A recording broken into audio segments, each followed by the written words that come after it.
Hello everyone, welcome to DC Minds. In this video, we are going to learn about pointer and structure. So, why I am making this video is because I have started a video series on data structure. And to understand some of the data structure, we need to understand the concept of pointer and structure. So, let's see what exactly this pointer means. So, we know in our computer, we'll have some memory and the memory card look like something like this. So this memory will be divided into blocks, something like this. Think this memory is divided into blocks, something like this, and each of this block will have some address. Something you assume, sir, this block is having this address and this block is having this address, for example. So in programming, whenever we declare a variable like this, suppose int a, in this case, what will happen? This variable will be assigned a memory from this large amount of memory. Some block will be assigned to this. So suppose in this case, a is assigned this block, and then address of this a will be this 0x1004. So now when we assign a value a equal to 10, what will happen? Value 10 will come into this block. Similarly, if we want to get the address of this a, in that case we can use this ampersand operator ampersand operator to get the address of a. So when we say ampersand a, at that time it will give the address of this variable.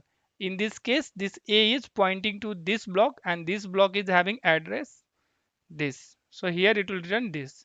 So next, let's see what exactly the pointer is. So pointer is here, when you declare variable like this, it is a pointer variable. It is b is a pointer which is of type int. You can declare pointer of any type. You can give float, character, whatever you want. Just for example, we have taken here int. So in this case also what will happen?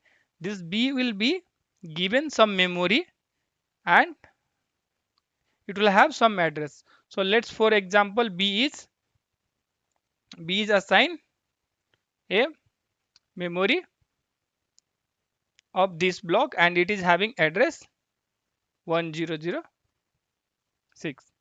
Okay, so b is a pointer. So what exactly the pointer is? Pointer is also a variable which holds address of another variable. So in this case we saw this is also a variable but it holds some value. But in this case this pointer will hold address of another variable. So in this case, suppose if we assign b equal to address of a, so in this case what will happen? This b will be having address of a because address of a is here 0x100. So it will be having holding address of a. Since it is a pointer, it holds address of another variable. So next what we can do, if you want to get the address of b, in this case the address of b is 0x1006. So we'll say and percent %b. In this case it will give address of this b, but this b contains the value this because it is containing address of a. Okay, so b is having value that is nothing but address of a and b address is this. So now b is pointing to where? Address of this a, that is nothing but here. So using b we can use the value of a. So we can do something like this. Whenever we use star b means we can access the value of a, that is 10, because b is having value 0x10. So that is nothing but this address, and star means address, sorry, star means value at this location. So at this location 10 is there. So this is the value of b, and address, this star means value. So value at this address is 10. So in this case it will give 10. Using this b, we can change the value of a also. So when we say star b equal to 20, what will happen? This value of a will change to 20 from 10. So it will become 10 because it is using the address this and then using this value at that location we are trying to change. So now if we declare one more variable like this int star c, so what will happen? This c will also given some memory in this block of memory, and suppose in this case it is assigned this block, and if we say c equal to b, in this case what will happen? This will also have the address same as b because b is assigned to c. So now both c and b are pointing to the address of a. Okay, so using c also we can change the value of a. So in this case now from 20 a will become 30. So it will become 30 when we execute this line of code. So next thing is that now if we change the value of b equal to null, in this case what will happen? Null means empty. Null means zero actually, nothing. So what will happen? Value of this will be become nothing, means it will become empty. So it is pointing to null, nothing. So in this case now if we change, if we try changing the value of uh, a value of a using this b, in this case what happened? We have just changed this to null, means it is not containing address of any variable as of now after this is line of code. So in this case if you write something like this, in this case it will be error. Okay, so this is about pointer. Let's see some more thing about pointer. So uh, so this is how pointer is used to allocate memory at runtime, that is nothing but dynamically. So whenever we write a program, this program will be represented in terms of memory. So when it is represented in memory, this memory uh, the block will look like this. It will have various section basically. So there will be various parts of the program will be stored in this various uh, section of the memory. This is a block for memory, program memory, block structure for program memory. So this there is a text segment, initialize segment, uninitialized segment, heap and stack. So this text segment, what it will be containing is this entire program will be stored into this text segment. So this entire program will come into this segment. This initialize segment will be containing global variable or a static variable that has been assigned a value. So in this case this int x is a global variable and it is already assigned a value. So it will be stored inside this initialize section. Next, y is also a global variable, but it is not assigned a value. So it is uninitialized. So in this case, it will be assigned inside this uninitialized section. Now here is a void mean here is a function, and int z. This is a local variable. So all the local variables of a program will get stored into stack. So it will be stored into stack. Then the question will be what kind of variables will be stored inside this heap section of a memory. The answer is the variable that is assigned a memory at runtime, that is allocated dynamically using pointers. So whatever the memory is allocated runtime or dynamically using pointer is stored in heap. So in C programming we have various functions malloc, calloc, reloc and free that helps to achieve allocation of memory at runtime or dynamically. We will discuss about malloc and free for our usage. Okay, so we will allocate memory like this. Int, whatever the type you want to give, in this case I have given type as int, and star, then name of the variable, in this case it is p, and then you will give malloc, and malloc will take size. What is the size of memory that we want to allocate from the heap? So in this case I want whatever the size of integer is there, so I want that much memory. So in this case there is a function called size of that will determine the size of a data types. So in this case what will happen, it will, this size of will calculate the size of integer, and then malloc will get that size and it will allocate the memory from this heap, and then this malloc will return a type that is of void. So in this case we want int star, means integer type. So in this case what we are doing, we have to typecast it. So whatever type we want here, we have to typecast if we use malloc to allocate the memory. So in this case what will happen, this malloc will allocate the memory from heap, and then p will be pointing to that memory. So this is how memory is allocated into heap, and it is happening at runtime. So now if we want to allocate this memory, whatever is allocated using runtime, if we want to delete it, we have to use free function. The free function is used to used to delete the memory that is allocated using malloc. Okay, so this is in C.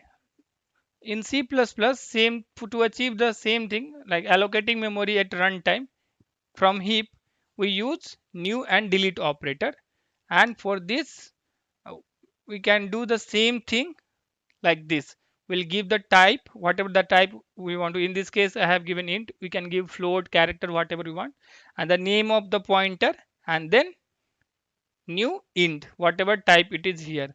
So in this case what will happen, it will determine the size automatic. In this case we have to give the size, but in this case it will determine the size automatically, and also no need to typecast. So if you want to delete the memory that is allocated in C++, we'll say delete p. So like this the memory is been deleted. So this is about how to allocate memory using pointer at runtime, or dynamically allocating memory at runtime. Okay, so now let's see what exactly the structure means. So before understanding the concept of a structure, we know we have various data types called int, float, character, and many others. So these variables, if we declare a variable using these types, we can, it can hold only one value. So in this case a is a variable of type integer, and it can hold only one value. It cannot hold two value like a equal to 5 comma 4, or means multiple value it cannot.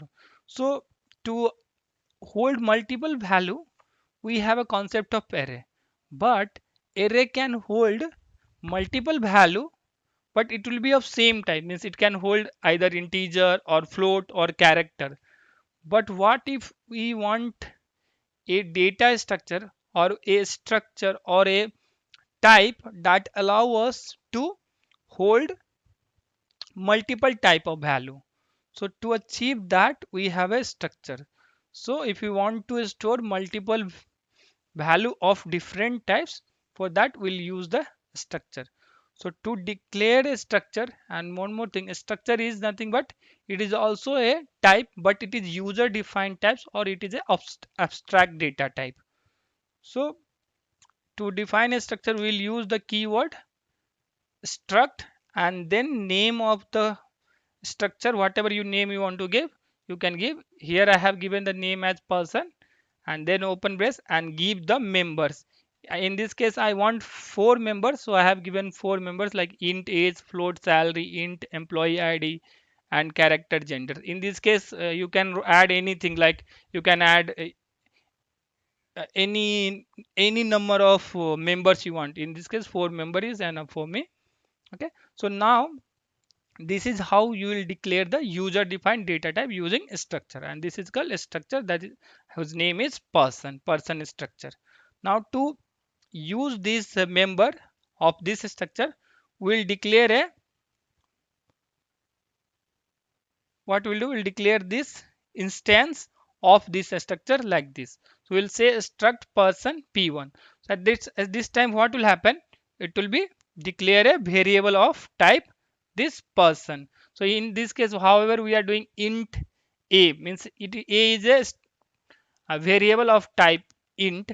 So similar to that, to declare variable like this using a structure, we will say struct person p1. So in this case, p1 is a variable of type struct person, means it is a person structure.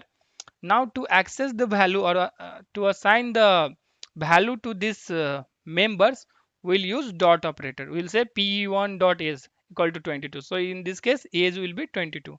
Like this, we'll assign value to each of these members using dot operator. Similarly, we can declare one more variable of this structure and assign value whatever we want. So in this case, p2 is also a variable of type this struct, and then it is assigned different value. So now these values are assigned statically, means this memory for these are available at statically. So now if we want to allocate memory for a structure dynamically, means at runtime.